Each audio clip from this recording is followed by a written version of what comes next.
नमस्कार साथियों, एक बार फिर से आप सभी का बहुत बहुत स्वागत है लोधा क्लासेस के बीए प्लेटफॉर्म पर। विश्व इतिहास की प्रमुख धाराओं के अंतर्गत धारावाहिक सीरीज के अंतर्गत एक और नए टॉपिक पर आज चर्चा करने जा रहे हैं, नेपोलियन बोनापार्ट के युग पर। ठीक है, तो नेपोलियन बोनापार्ट से संबंधित जितने भी पक्ष हो सकते हैं एग्जाम के दृष्टिकोण से, उन सभी पक्षों पर हम आज के सेशन में डिस्कस करने का प्रयास करेंगे। दोस्तों, जो भी नए छात्र हैं उनको मैं थोड़ा सा याद दिलाने के लिए बता दूं, जो भी नए छात्र पहली बार अगर देख रहे हैं तो उनको बता दूं, ये हमारा लेक्चर नंबर 13 चल रहा है। इससे पहले 12 लेक्चर हो चुके हैं। इसमें जो कंटेंट प्रोवाइड किया जाता है आपको हिंदी और इंग्लिश दोनों में ही प्रोवाइड किया जाता है। इस सब के अलावा यदि आप चाहते हैं कि आप सभी सब्जेक्ट पूरे डिटेल में पढ़ना चाहते हैं और बिना कोई फीस दिए, बिना कोई चार्जेस दिए, तो आपको हमारी इसी चैनल की प्लेलिस्ट को विजिट करना होगा। वहां पर आपको ये सभी सब्जेक्ट देखने को मिल जाएंगे, जो BA first year, second year, third year के सबके अलग अलग सब्जेक्ट है। क्लियर है? सबकी नोट्स भी आपको मिलेगी, लेक्चर मिलेंगे, पूरे डिटेल में लेक्चर मिलेंगे, सीरीज चैप्टर वाइज चैप्टर। ठीक है, इस सब के अलावा यदि आप किसी भी प्रतियोगी परीक्षा की तैयारी करना चाहते हैं तो आपको YouTube पर ही एक अन्य प्लेटफॉर्म है प्रज्ञान हिंदी के नाम से, जो हमारे द्वारा ही स्टार्ट किया गया है और वहां पर हम ही क्लासेस ले रहे हैं। तो उसे भी जाकर के एक बार विजिट करें, सब्सक्राइब करें, वहां से जुड़ जाइए ताकि आप लोगों को जो है वहां से नोटिफिकेशन प्राप्त कर सके और सभी प्रतियोगी परीक्षाओं की तैयारी नोट्स के साथ में आसान से आसान भाषा के साथ कर सके। आइए शुरू करते हैं अपना सेशन। ये आपका सिलेबस है, मैं आपको लेक्चर बता ही चुका हूं, जिसके अकॉर्डिंग मैं क्लासेस आपकी ले रहा हूं। थर्ड यूनिट तक हम कवर कर चुके हैं टॉपिक वाइज टॉपिक लेकर के। फोर्थ यूनिट का पहला टॉपिक आज हम डिस्कस करने जा रहे हैं नेपोलियन बोनापार्ट युग के बारे में, युग के साथ में। ठीक है, आइए तो अब जल्दी से टेबल ऑफ कंटेंट पे भी चर्चा कर ले। टेबल ऑफ कंटेंट में अगर देखा जाए तो 5 कॉन्सेप्ट हैं आपके, जिन पर आज कंप्लीटली आज के टॉपिक में हमें चर्चा करनी है। सबसे पहले हम नेपोलियन के बारे में जानेंगे, उसका इंट्रोडक्शन देखेंगे नेपोलियन का। उसके बाद नेपोलियन की सफलताएं क्या क्या रही है, उसके सुधार क्या क्या रहे हैं, नेपोलियन क्रांति का पुत्र था या शत्रु था, ये कॉन्सेप्ट है जो एग्जाम में हूबहू आ चुका है प्रश्न के रूप में। इस पर भी डिस्कस करेंगे, इसके दोनों पक्ष डिस्कस करेंगे और लास्ट में हम देखेंगे नेपोलियन के पतन के कारण। तो आइए एक एक करके इनको डिस्कस करना प्रारंभ करते हैं। आगे बढ़े उससे पहले इस टॉपिक, जो कंप्लीट टॉपिक मैंने आपको 5 पॉइंट बताए, इन सभी से संबंधित कुछ प्रश्न है। 5 प्रश्न मैं आपको यहां पर दे रहा हूं, प्रश्नों को भी एक बार अच्छे से पढ़ लीजिएगा या पीडीएफ डाउनलोड करके आराम से पढ़िएगा, उसके बाद टॉपिक का रिवीजन लगाना। ठीक है, इन सभी प्रश्नों के आंसर आपको आज के सेशन में मिल जाएंगे। चलिए शुरुआत करते हैं नेपोलियन बोनापार्ट के परिचय से। दोस्तों, नेपोलियन का जन्म जो है 15 अगस्त 1769 को हुआ था। कहां पर हुआ था? तो यह हुआ था अजाकियो नामक नगर के कार्सिको द्वीप पर। कहां पर? कार्सिका द्वीप पर। बस आपको इतना याद रखना है। बुक में बहुत ज्यादा डिटेल दिया गया है तो इतना डिटेल जानने की आवश्यकता नहीं है, क्योंकि हमारा मेन टॉपिक है साहित्य नहीं पढ़ रहे हैं हम यहाँ पर। साहित्य में एक एक चीज बतानी होती है, कहां से आपने प्रारंभिक शिक्षा की, कहां से आपने अंतिम शिक्षा ली, वगैरह वगैरह, तो इतना कुछ नहीं बताना होता है। परिचय में सामान्यता हम उसके कुछ अचीवमेंट्स को भी देख लेंगे और उनके बारे में सामान्य रूप से जान लेंगे, तो इतना पर्याप्त है। नेपोलियन का जन्म कब हुआ था ये आपको बताना है। 15 अगस्त 1769 को हुआ। कहां पर हुआ था? तो कार्सिका द्वीप पर हुआ था। कहां पर? ये अजाकियो नामक एक नगर में हुआ था। इसके अलावा नेपोलियन ने जो है फ्रांस में ब्रीन से अपनी शिक्षा प्रारंभ की थी। नेपोलियन बहुत ही मेधावी छात्र थे, काफी योग्य छात्र उस समय हुआ करते थे और इनकी योग्यता जो है 16 वर्ष की उम्र से ही दिखने लगी थी। 16 वर्ष की आयु में ही उनको फ्रांस की सेना में द्वितीय लेफ्टिनेंट के पद पर, सेना के द्वितीय लेफ्टिनेंट के पद पर नियुक्त कर दिया गया था। फ्रांसीसी क्रांति ने उनकी प्रगति के मार्ग खोल दिए। मतलब ये कि जो नेपोलियन थे, ये चूंकि बहुत ही मेधावी थे, बहुत योग्य व्यक्ति थे, तो ये सिर्फ अपनी सफलता के लिए सिर्फ मार्ग खोज रहे थे उस समय, और ऐसा ही उनको एक मार्ग प्रदान किया फ्रांस की क्रांति ने। फ्रांस की क्रांति ने उनकी सफलता के मार्ग खोल दिए। 1789 में क्या हुआ? एक घटना घटित हुई। घटना हुई ये कि जहां पर वो थे कार्सिको द्वीप, जहां पर उनका जन्म हुआ था, कार्सिको द्वीप, तो कार्सिको द्वीप की जनता ने जो है ना फ्रांस के विरुद्ध बिगुल बजा दिया था, क्योंकि फ्रांस की क्रांति कोई एक स्थान से तो हुई नहीं थी, तो अलग अलग स्थानों से हुई थी, तो अलग अलग स्थानों की डेट भी अलग अलग थी। तो कार्सिको द्वीप में कब हुई थी? 1789 से स्टार्ट हुई। वहां की जनता ने विद्रोह किया, तो इसी विद्रोह में ये भी शामिल हो गए। और नेपोलियन ने 1793 में अपने परिवार के साथ में ये फ्रांस आ गए। ध्यान से सुनिएगा, कहां से? कार्सिका द्वीप से अब ये फ्रांस आ चुके थे। कब? 1793 में। और फ्रांस आने के बाद ही इन्होंने एक दल की सदस्यता प्राप्त कर ली, जैकोबिन दल की सदस्यता प्राप्त कर ली, चूंकि जैकोबिन दल की भी एक बड़ी भूमिका थी फ्रांस की क्रांति में। ठीक है। इसके बाद में 1793 को ही अंग्रेजी जहाजी बेड़े ने फ्रांस पर आक्रमण किया। अब देखिए उनकी सफलता के मार्ग कैसे वन बाय वन करके खुलते जा रहे हैं। 1793 में ही जैकोबिन दल की उन्होंने सदस्यता ग्रहण की। उसके जस्ट बाद में ही अंग्रेज अर्थात की इंग्लैंड का जो जहाजी बेड़ा था अर्थात की नेवी ने, इंग्लैंड की नेवी ने फ्रांस पर आक्रमण कर दिया। आक्रमण करके और फ्रांस के एक स्थान, एक क्षेत्र तूलो पर अधिकार कर लिया। कहां पर? तूलो पर अधिकार कर लिया। लेकिन उस समय नेपोलियन के हाथ में जो है ये सारी बागडोर थी, इसलिए नेपोलियन ने इंग्लैंड की उस जहाजी बेड़ा का सामना किया और उसको परास्त करके वहां से भगा दिया। नेपोलियन की ये पहली विजय थी और ये प्रमुख विजय कहलाती, बहुत ही महत्वपूर्ण विजय थी, क्योंकि पहली विजय थी इसलिए महत्वपूर्ण विजय थी। और इस परिणाम को देखते हुए या इस विजय को देखते हुए नेपोलियन को ब्रिगेडियर जनरल का पद सौंप दिया गया फ्रांस की सरकार के द्वारा। अब कहते हैं ना कि सफलता में कभी भी फुल स्टॉप नहीं होता, सिर्फ कोमा होते हैं। तो यहां पर नेपोलियन ये बात अच्छे से जानता था और नेपोलियन के जीवन में भी कभी फुल स्टॉप रहा ही नहीं। हमेशा वो एक सफलता प्राप्त करने के बाद में कोमा लगा करके आगे बढ़ गया। कभी उसने अपने बड़े से बड़ा अचीवमेंट पाने के बाद भी उसने कभी भी फुल स्टॉप नहीं लगाया। ब्रिगेडियर का पद मिला। उसके बाद में नेपोलियन को अपनी योग्यता फिर से साबित करने का एक दूसरा मौका फिर मिल गया। कब मिला दोस्तों? 1795 मिला। जस्ट 2 साल बाद फिर से उनको दूसरा मौका मिल गया। कब मिला? तो ये दूसरा मौका तब मिला जब पेरिस की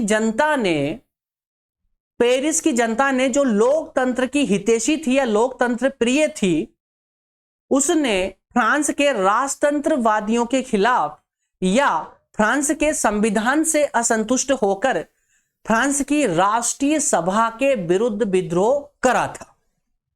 इस विद्रोह को शांत करने या विद्रोह को संभालने का कार्य जो है ब्रिगेडियर जनरल अर्थात कि नेपोलियन को सौंपा गया। और नेपोलियन ने बड़ी ही क्रूरता दिखाते हुए 40 तोपों से गोलाबारी करते हुए जो विद्रोही सामान्य पेरिस की जनता थी उन पर 40 तोपों से आक्रमण कर दिया और लगभग 400 विद्रोहियों को ऑन द स्पॉट मार डाला। इसमें लगभग 200-250 उसकी सेना भी घायल हुई थी हालांकि, तो काफी बड़े स्तर पर एक जनहानि हुई, लेकिन उसने सभी विद्रोहियों को भगा दिया और इस विद्रोह को पूरी तरह से कुचलने में यह सफल रहा। तो एक तरह से सरकार के लिए तो नेपोलियन की फिर से ये दूसरी विजय थी। तो इस विजय से सरकार ने खुश होकर के उसे सेना का प्रमुख सेनापति नियुक्त कर दिया और इसके बाद में उसे प्रजातंत्र का रक्षक भी कहा गया। प्रजातंत्र का रक्षक का नाम भी दिया गया या एक पद भी दी गई, उसको एक नाम दिया गया। ठीक है। इसके बाद में दोस्तों तो ये एक सामान्य सा परिचय था नेपोलियन का, एक सामान्य सा परिचय था, बस इतना सा कंटेंट पर्याप्त परिचय में। अब नेपोलियन की असली कहानी अब यहां से शुरू होने वाली है। कहां से? सबसे पहले हम देखेंगे कुछ पॉइंटों के माध्यम से नेपोलियन की सफलता के बारे में। भाई क्या क्या सफलता इसने हासिल की, मतलब कहां कहां पर आक्रमण किए, किस किस को जीता।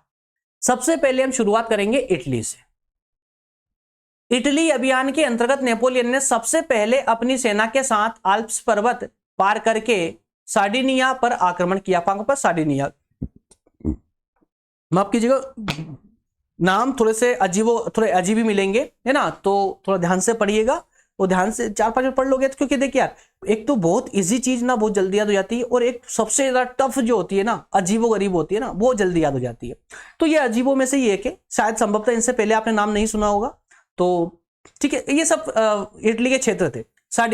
सार्डिनिया, मांटुआ, ठीक है, मोडेना, रेगियो, बोलोन, ये सब इटली के कुछ क्षेत्र थे। तो उन क्षेत्रों का थोड़ा अलग अलग से नाम थोड़ा याद रखना पड़ेगा आप लोगों को। तो क्या किया?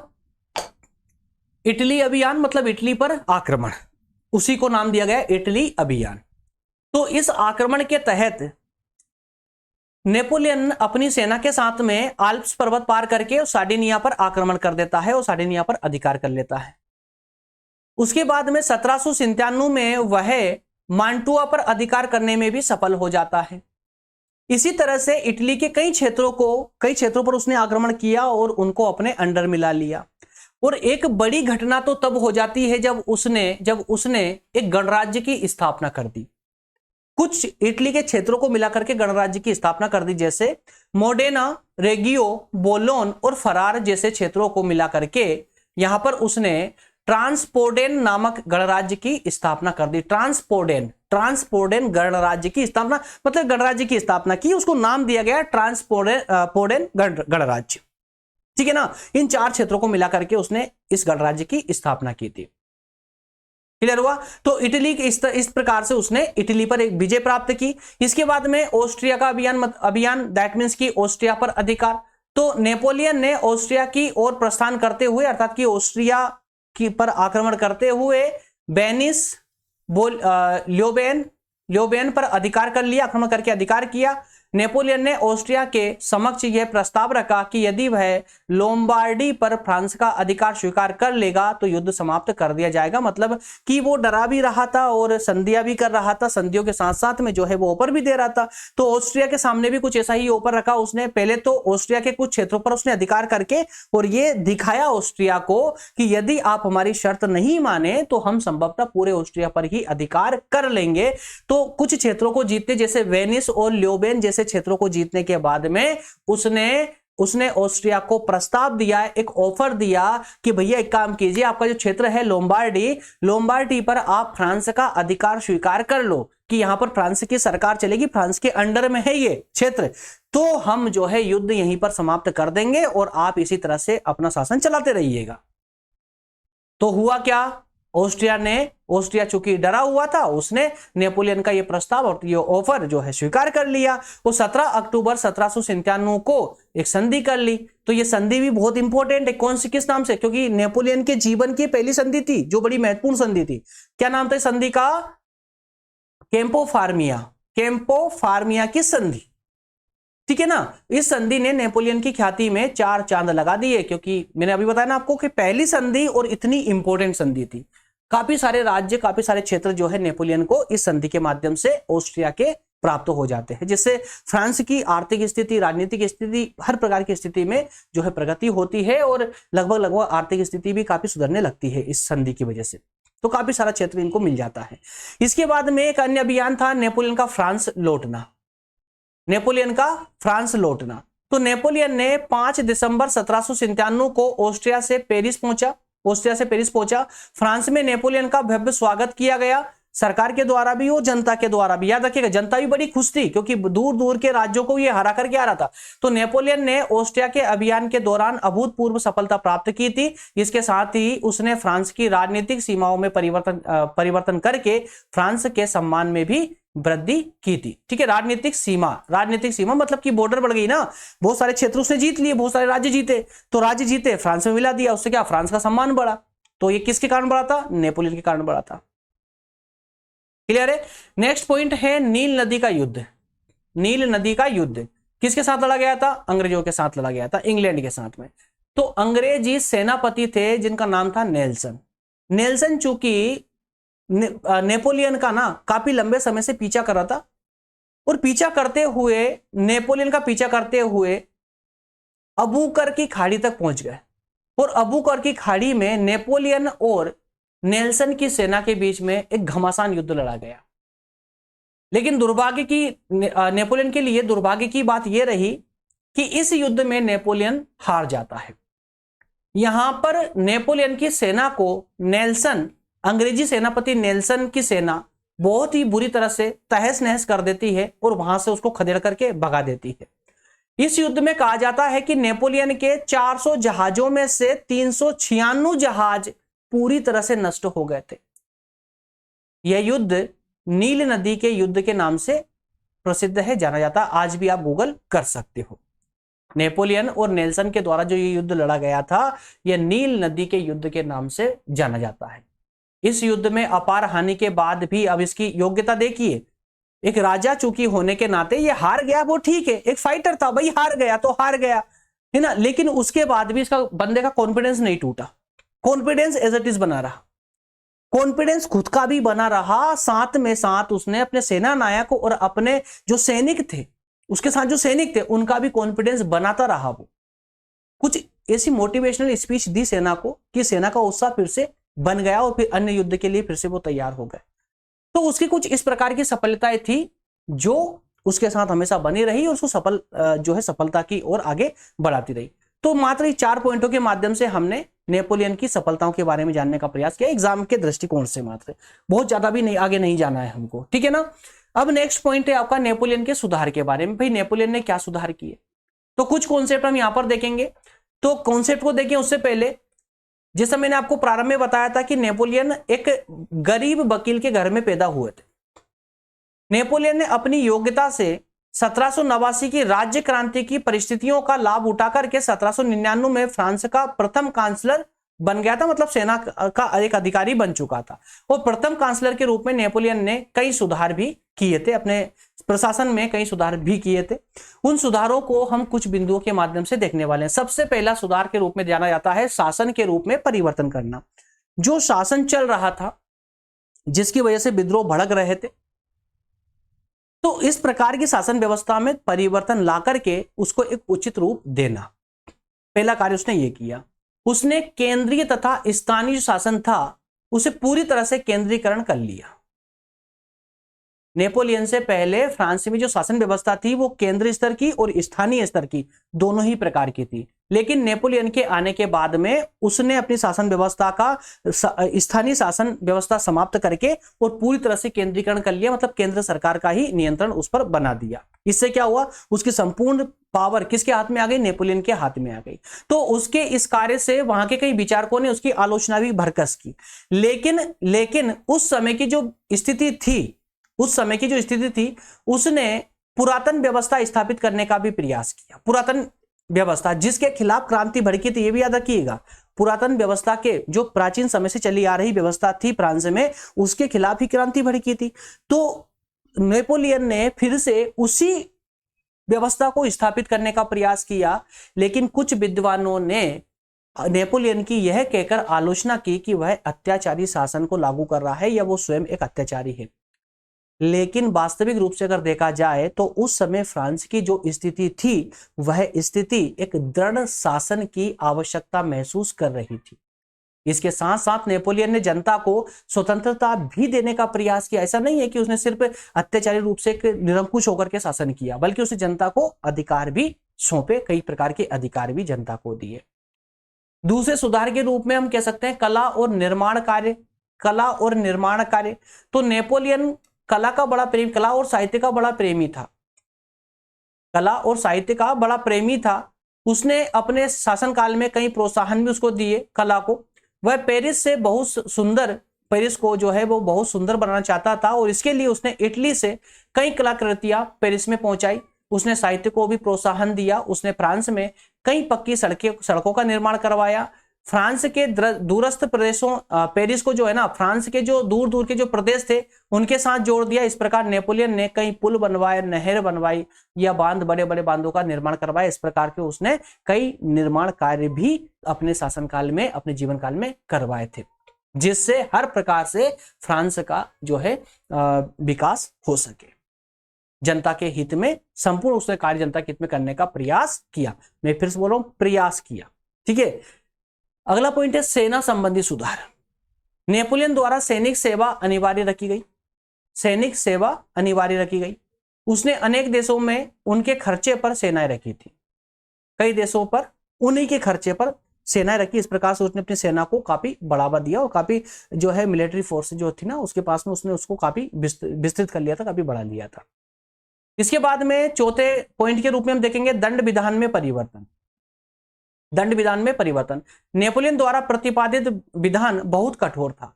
चोरी, डकैती, भ्रष्टाचार, झूठी गवाही जैसे कुछ साधारण मामलों में भी जो है मृत्यु दंड का प्रावधान किया गया था।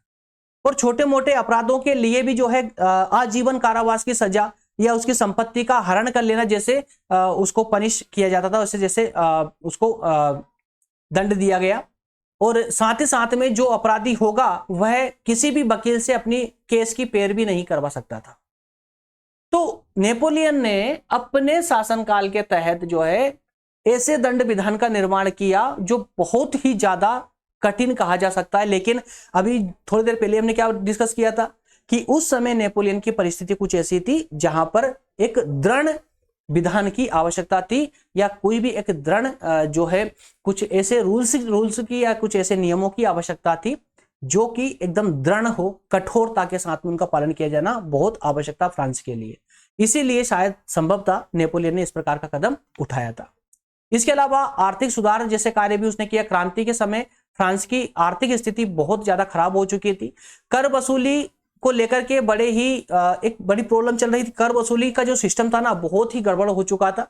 तो नेपोलियन ने सबसे पहले कर वसूली के सिस्टम को ही मजबूत बनाया, और मजबूत बनाते हुए कर वसूल करने का जो कार्य था ना, वो केंद्र सरकार को ही सौंप दिया, डायरेक्टली केंद्र सरकार को। अब कह दिया गया कि भाई अब जो भी जितनी भी कर वसूली होगी वो केंद्र सरकार खुद कर की वसूली करेगी। इससे दोनों ही पक्षों को फायदा होगा, सरकार को भी और जनता को भी। कारण क्या, सरकार के पास अधिक पैसा आ पाएगा और जनता को कम कर देना पड़ेगा, क्योंकि इससे पहले जो क्षेत्र या सामंत लोग जो कर की वसूली करा करते थे तो उनका कमीशन भी उसी में ऐड हो जाया करता था, जिससे किसानों पर जो है भारी मात्रा में कर का बोझ पड़ता था, तो उससे उनको छुटकारा मिल जाएगा।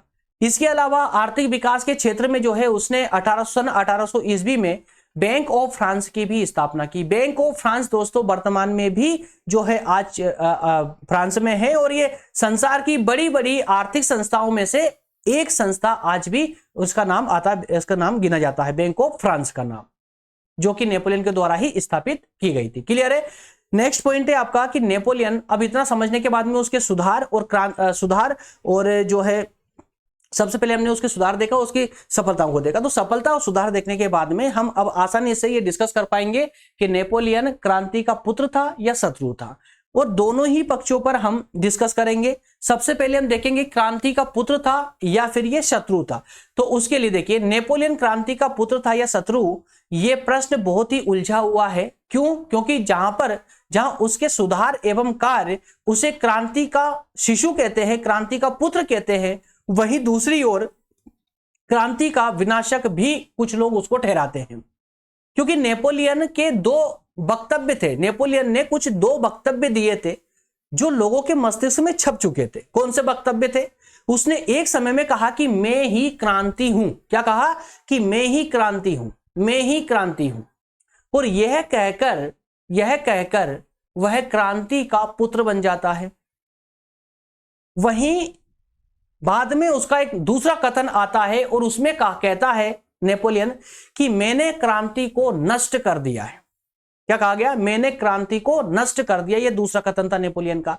तो इस कथन से वह क्रांति का शत्रु बन जाता है। इसलिए हमें इसके दोनों ही पक्षों को देखने की आवश्यकता है, पहला क्रांति का पुत्र, दूसरा क्रांति का शत्रु। क्लियर? आगे बढ़ते हैं, एक एक करके इनको जरा समझ लेते हैं कुछ पॉइंटों के माध्यम से। क्रांति के पुत्र के रूप में देखें तो क्रांति की उपज, पहले हम इसका सकारात्मक देखेंगे। हाँ भाई, ये क्रांति का पुत्र था, अच्छे काम इसने किए थे, क्रांति को बढ़ावा दिया था, इसलिए हम इसको क्रांति का पुत्र कहेंगे। कैसे? देखिए, क्रांति की उपज, नेपोलियन क्रांति की उपज थी। क्यों? क्योंकि नेपोलियन को पहला चांस कहां से मिला था आगे बढ़ने का? क्रांति से मिला था। नेपोलियन क्रांति के समय की भारी उथल पुथल के कारण ही फ्रांस की राजनीति में एंट्री कर पाया था। ये आपने देखा था, पहले जो क्रांति हुई थी फ्रांस की, है ना, तो क्रांति के कारण ही उसको ये चांस मिला था। तो फ्रांस की राजनीति में वो एंटर कर गया। युवावस्था में उस पर क्रांतिकारी साहित्यिक रचनाओं और विद्रोही प्रवृत्तियों का बहुत ज्यादा प्रभाव पड़ा था, इसलिए उसने भरकस या अपनी पूरी क्षमता के साथ में क्रांति में प्रवेश किया, क्रांति में साथ दिया सभी का। इसके अलावा दूसरा पॉइंट है जो उसको क्रांति का पुत्र साबित करता है कि समानता पर बल। नेपोलियन ने सभी प्रशासनिक सुधार क्रांति के मुख्य सिद्धांत समानता की पूर्ति करते हैं। क्या कहा गया? नेपोलियन के जितने भी प्रशासनिक सुधार थे क्रांति के, वे सभी सुधार क्रांति का जो मुख्य सिद्धांत था समानता, उसकी पूर्ति करते हैं। मतलब नेपोलियन ने जितने भी प्रशासनिक सुधार किए वो सारे सुधार समानता के आधार पर ही किए। उसने सभी नौकरियों की भर्ती योग्यता के आधार पर शुरू कर दी। अब ये नहीं पता कि ये सही है या गलत है, क्योंकि नकारात्मक पक्ष में इसको उल्टा भी देखने को मिलेगा, आप लोगों को पढ़ने को मिलेगा। भाई इतिहासकार है जो लिखे चले गए, उनको ही हमको पढ़ना पड़ रहा है। है ना, ध्यान से सुन, इसलिए बोल रहा हूं तो फोकस कीजिएगा, जहां पर थोड़ा कॉन्फ्लिक्ट होगा ना वहां पर मैं बताऊंगा आप लोगों को। तो यहां पर ध्यान दीजिएगा, समानता की बात यहां हो रही है कि उसने समानता के आधार पर प्रशासनिक सुधार किए। इसके बाद में योग्यता के आधार पर उसने सभी सरकारी पदों को खोल दिया, भाई जो योग्य होगा वो उस पद को प्राप्त करेगा। पूरे देश में सभी के लिए समान कानून लागू कर दिए, समान टैक्स लागू कर दिए। इस तरह से उसने, नेपोलियन ने समानता को बढ़ावा देकर के वो क्रांति का पुत्र बन गया। इसके अलावा तीसरा बिंदु हो सकता है सामंतवादी व्यवस्था का समापन। नेपोलियन ने सामंतवादी व्यवस्था को नष्ट करके क्रांति को सुरक्षित बनाया। मतलब क्रांति का एक अन्य सिद्धांत था, अन्य मांग थी कि सामंतवादी व्यवस्था को ठप करना, बर्बाद कर देना। मध्यम वर्ग को सामाजिक तथा नागरिक एकता प्रदान करके किसानों से वह भू संपत्ति वापस नहीं ली जो क्रांति के समय उन्हें कुलीनों से प्राप्त हुई थी। मतलब क्रांति से पहले किसानों के पास जो भूमि थी उस पर कुलीन वर्ग का अधिकार हुआ करता था। तो जिस किसान के पास में जितनी भूमि थी क्रांति के बाद उसी किसान के पास में वो भूमि रही, बल्कि उसको और पट्टा दे दिया गया। ठीक है, अब वो किसान की ही भूमि हो जाएगी और वो उसी पर कृषि कर सकेगा। इस तरह उसने क्रांति में सपोर्ट किया। इसके अलावा क्रांति की मांगों की पूर्ति, जैसे नेपोलियन ने व्यापार, खेती, उद्योग आदि विकास करके देश की आर्थिक स्थिति को मजबूत किया और अशांति के स्थान पर शांति, कानून व्यवस्था स्थापित की, कुशल सरकार दी। ठीक है, कुशल सरकार दी। ये सब क्रांति की मांगे थी जिन्हें उसने पूरी तरह से पूरा किया। ठीक है, तो कहने का अर्थ यह है, इन 4 बिंदुओं के माध्यम से हमने अब तक यह देखा है कि नेपोलियन ने जितने भी प्रशासनिक रूप से कार्य किए हैं उन सभी कार्यों में उसने क्रांति की मांगों को विशेष रूप से फोकस रखा। क्रांति की मांगों के इर्द गिर्द होकर ही उसने कार्य किया है, इसीलिए नेपोलियन को क्रांति का पुत्र कहा जा सकता है। तो आप कहेंगे भाई वो कौन सी शर्तें होगी जिसमें हम क्रांति का शत्रु कहेंगे नेपोलियन को? तो जरा आइए कुछ पॉइंटों के माध्यम से उसको भी देख लेते हैं। सबसे पहले समानता का उपहास। अभी हमने क्या पढ़ा था?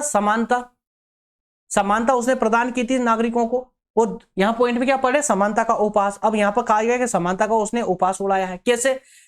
कहा जा रहा है कि नेपोलियन ने अपने रिश्तेदारों, अपने कृपा पात्रों को राज्य के बड़े बड़े पद पर नियुक्त कर दिया।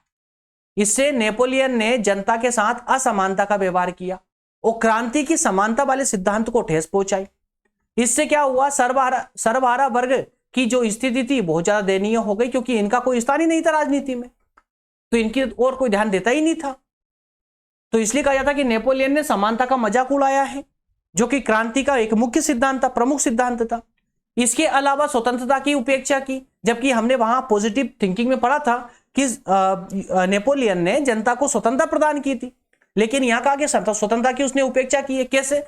कि भाई अपनी निरंकुशता की स्थापना करने के लिए नेपोलियन ने फ्रांस की जनता को राजनीतिक स्वतंत्रता से वंचित करके क्रांति के दूसरे महत्वपूर्ण सिद्धांत स्वतंत्रता की धज्जियां उड़ा दी।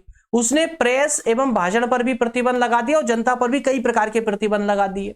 अब किसी प्रकार का सम्मेलन करना हो, कोई भाषण देना हो, कोई सभा करनी होगी तो उसके लिए सरकार से परमिशन लेनी होगी।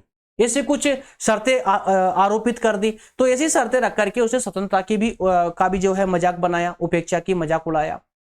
इसके अलावा बंधुत्व की अवहेलना की। बंधुत्व की अवहेलना, तो ये तो आप देखते आ रहे हैं कि नेपोलियन ने अपना राजनीतिक करियर जो शुरू किया ना वो युद्ध से ही शुरू किया है। तो फ्रांस के अधिपति के रूप में नेपोलियन ने संपूर्ण यूरोप को युद्ध की ज्वाला में झोंक दिया। वो क्रांति के तीसरे प्रमुख सिद्धांत बंधुत्व की भी जो है उसने हत्या कर दी। क्रांति का प्रमुख सिद्धांत क्या था? समानता, स्वतंत्रता, बंधुत्व। तो बंधुत्व का मतलब क्या हुआ? भाई किसी से युद्ध नहीं करना, वही बंधुत्व होगा, सबसे मिलजुल कर साथ रहना। लेकिन नेपोलियन ने तो शुरू से युद्ध ही किए, पूरे यूरोप को युद्ध की भट्टी में झोंक दिया। नेपोलियन ने युद्ध क्रांति के लिए नहीं बल्कि साम्राज्यवादी भावना के लिए लड़े थे, साम्राज्यवादी भावना के लिए लड़े थे। चौथा पॉइंट हो सकता है स्थानीय शासन की समाप्ति। अब जरा देखिए कितना भयानक नुकसान इसने किया। नेपोलियन से पहले फ्रांस में केंद्र स्तर की भी सरकार हुआ करती थी और स्थानीय अर्थात कि राज्य स्तर की भी सरकार हुआ करती थी, लेकिन नेपोलियन ने ये सारी व्यवस्थाएं समाप्त करके पुरातन व्यवस्था को अपना करके उसने राज्य या स्थानीय स्तर की जो स्वशासन जो था, स्थानीय स्वशासन अर्थात कि स्थानीय स्तर की जो सरकार थी उसको समाप्त किया और उसका केंद्रीकरण कर लिया। केंद्रीकरण करके सम्राट के रूप में उसके द्वारा सभी नियुक्तियां अपने हाथ में केंद्रित कर ली गई। मतलब सारी शक्तियां अब उसी के हाथ में आ गई थी। केंद्रीकृत कर दिया, स्थानीय शासन को समाप्त कर दिया, सिर्फ केंद्र सरकार बची और केंद्र में सबसे प्रमुख कौन था? नेपोलियन था। तो सारे अधिकार नेपोलियन के हाथ में आ गए। जिससे पूरे देश पर एक व्यक्ति का नियंत्रण स्थापित हो गया, एक व्यक्ति का नियंत्रण। क्लियर है? तो ये 4 बिंदु हमने देखे हैं नकारात्मक रूप से शत्रु के रूप में। अब मैं एक बार आखिरी में बोलना चाहूंगा आप लोगों से, दोस्तों अभी फटाफट सिर्फ समझते चलिए।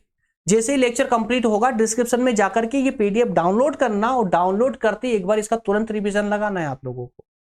ये टॉपिक 100% आपको एक कहानी के रूप में 100% पूरी तरह से याद हो जाएगा। फिर आपको कभी जीवन में पढ़ने की आवश्यकता नहीं पड़ेगी। अगर हाँ एग्जाम में अगर समय है ना, काफी टाइम है अभी, तो सिर्फ एग्जाम के 2-3 दिन पहले सिर्फ रिवीजन जरूर लगाना है आपको। सारी पीडीएफ का स्टेप बाय स्टेप पूरी सारी पीडीएफ में एक साथ आप लोगों को प्रोवाइड करूंगा, निश्चिंत रहे ना। ऐसा नहीं कि आपको एक टॉपिक की अलग अलग पीडीएफ आपको बटोरनी होगी। कर पा रहे हैं बहुत अच्छी बात है, नहीं कर पा रहे हैं तो आप मुझे व्हाट्सअप या आपको बताऊंगा मैं कहां से आप लोग जो है पीडीएफ ले सकते हैं मुझसे। सारी पीडीएफ आपको एक साथ भी मिल जाएगी। चलिए अब हम बात करने वाले हैं नेपोलियन के पतन के कारण। भाई जिसका उदय होता है उसका पतन तो होता है। यदि सूरज को देख लीजिए ना, उदय होता है तो अस्त भी होता ही होना ही पड़ता है। उसी प्रकार से नेपोलियन का भी उदय हुआ, अब पतन हो रहा है। पतन किन कारणों से हुआ, तो कुछ कारण उसका कुछ रीजन बन जाते हैं। हालांकि कारण, पहला कारण है व्यक्तिगत प्रतिभा की सीमाएं। कहा जाता है कि नेपोलियन जो है ना बहुत ही योग्य था, लेकिन हर एक व्यक्ति की एक कुछ सीमाएं होती है, कुछ उसकी क्षमता की सीमाएं होती है, उसकी एनर्जी की कुछ लिमिटेशंस होती है, उसके बाहर वो नहीं जा सकता। नेपोलियन ने कहा था कि जिस दिन मेरा बाहुबल समाप्त हो जाएगा, मेरी ताकत समाप्त हो जाएगी, उस दिन मेरा प्रभाव भी समाप्त हो जाएगा और लोग मुझसे डरना छोड़ देंगे। नेपोलियन की यह बात सही भी हो गई, क्योंकि नेपोलियन जो है ना ऑस्ट्रिया से वापस आने के बाद में काफी कमजोर पड़ने लगा था, और उसकी जैसे जैसे कमजोरियां बढ़ती चली गई वैसे वैसे उसका प्रभाव भी समाप्त होते चला गया। तो जैसा उसने कहा था वही आगे चल करके वही हुआ, उसको अनुभव था इस बात का। इसके अलावा इंग्लैंड की समुद्री शक्ति। भाई इंग्लैंड जो है ना नेवी के मामले में बहुत शक्तिशाली था, जिसका फ्रांस सामना नहीं कर सकता था। तो इंग्लैंड के शक्तिशाली जहाजी बेड़े ने न केवल नेपोलियन की प्रगति को रोका बल्कि उसके पतन की भूमिका भी तैयार कर दी। नौसेना के बल पर ही अंग्रेजों ने स्पेन तथा पुर्तगाल के युद्धों में नेपोलियन को खूब जो है असफल किया, खूब परास्त किया। इसके अलावा इंग्लैंड की समुद्री शक्ति के अलावा विश्वासघात की भावना। भाई नेपोलियन जिसके पास में बहुत ज्यादा पावर आ जाती है ना, कम समय में ज्यादा पावर आ जाती है ना, तो उसके अंदर एक ईगो टाइप का ना एक अजीब सी फीलिंग उसके अंदर क्रिएट हो जाती है। एक जो है एक घमंड टाइप का उसके अंदर जो है ना पनपने लगता है। उसको लगने लगता है कि जो वो कर सकता है वो कोई नहीं कर सकता इस दुनिया में। तो ऐसी कुछ भावना उसके अंदर आ गई थी, इससे उसके व्यक्तित्व में एक कठोरपन आने लगा था। कठोरपन के कारण उसका एक कथन था कि I know when to exchange the lion skin for that of the fox. कथन का मतलब है कि मैं जानता हूं कि कब शेर की खाल को लोमड़ी की खाल से बदला जाना चाहिए या बदला जा सकता है। तो ये शब्द बोलकर के उसने जो है स्पेन और पुर्तगाल जो उसके परम मित्र देश थे उनके साथ में भी विश्वासघात किया।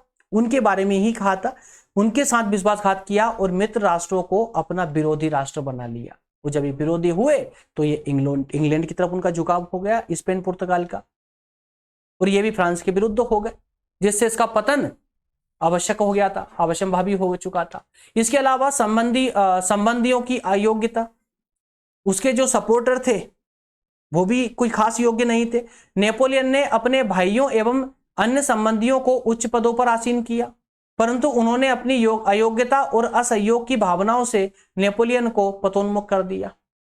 और नेपोलियन ने कहा भी था कि मुझे अपने सगे संबंधियों ने ही जो है पतन की ओर धकेला है। ये सब कुछ शब्द उसने लाइन भी कही थी। तो जो भी उसके सगे संबंधी थे उन सभी को उसने उच्च पदों पर बिठा दिया, जो उसी की पतन का कारण बन गए। अंतिम है नेपोलियन की महत्वाकांक्षा। वह संपूर्ण यूरोप का अधिपति बनना चाहता था। इस महत्वाकांक्षा के वशीभूत होकर उसने कई गलत कदम उठाए और निसंदेह वह असाधारण योग्यता का स्वामी था, परंतु नेपोलियन भूल गया था कि एक मनुष्य कभी भी भगवान नहीं बन सकता, उसकी कुछ लिमिटेशंस होती है, कुछ क्षमताएं होती हैं, क्षमताओं की लिमिटेशंस होती हैं।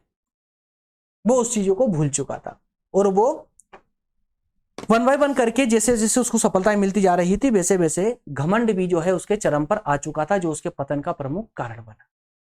पतन के हालांकि कई सारे कारण थे, सिर्फ एग्जाम के दृष्टिकोण से 5 पॉइंट में इसके लिए लेकर के आया हूं। इतना कंटेंट दोस्तों आपके एग्जाम के दृष्टिकोण से पर्याप्त है। नेक्स्ट टॉपिक में यदि हुआ इसके बाद टॉपिक कोई सा, अगर आप लोगों ने कमेंट की तो बिल्कुल होगा, ऐसा नहीं है कि सीरीज को मैंने हमेशा के लिए रोक दिया, हमेशा के लिए नहीं रोका है, लेकिन कुछ दिनों के लिए मैं इसको होल्ड कर दूंगा क्योंकि बच्चों के एग्जाम कल होने वाले हैं। तो कल के बाद में आप लोगों का इंटरेस्ट इसमें रहेगा नहीं, पता चले सेशन में सिर्फ मैं अकेला ही दिखूं, है ना, कोई बच्चा इसको अटेंड ही ना करे तो फिर मजा नहीं आएगा ना। तो इसलिए मैं कुछ दिनों के लिए इसको होल्ड करूंगा। लेकिन अगर आपके एग्जाम होना भी बाकी है सब्जेक्ट के तो मुझे कमेंट करके बता दीजिएगा या फिर व्हाट्सएप पर सेंड कर दीजिएगा मुझे, तो मैं इसको फिर से जो है चालू कर दूंगा, ठीक है ना। ज्यादा सेशन नहीं, 8 या 9 टॉपिक मात्र इसके और बचे हैं। तो अगले टॉपिक में हम बात करेंगे अपने सिलेबस के अकॉर्डिंग ही अगले चैप्टर पर, जिसका नाम है वियना कांग्रेस 1815 मेटरनिक युग क्या था इसके बारे में, ठीक है। इसके अलावा कोई भी आपकी समस्या हो, कोई भी लिंक प्राप्त करनी हो लेक्चर की, किसी प्रज्ञान हिंदी चैनल की, कोई नोट्स चाहिए हो, तो आप ऊपर लिखे व्हाट्सएप नंबर पर आप मुझे व्हाट्सएप करके रिक्वायरमेंट कर सकते हैं। इसके अलावा टेलीग्राम ग्रुप को ज्वाइन कर ले, लोधारी क्लासेस नाम से टेलीग्राम ग्रुप है, लिंक आपको डिस्क्रिप्शन में मिल जाएगी इसी वीडियो की। ज्वाइन करके कर लेंगे तो वहां पर आपको हमारी डेली क्लासेस के नोटिफिकेशन मिलते रहेंगे, डेली क्लासेस आपको मिलती रहेगी। इंस्टाग्राम, फेसबुक, ट्विटर पर भी हम अवेलेबल हैं, तो जहां जहां भी आप चाहे हमें फॉलो कर सकते हैं। मिलेंगे अगले सेशन में। बहुत बहुत धन्यवाद। Thank you so much.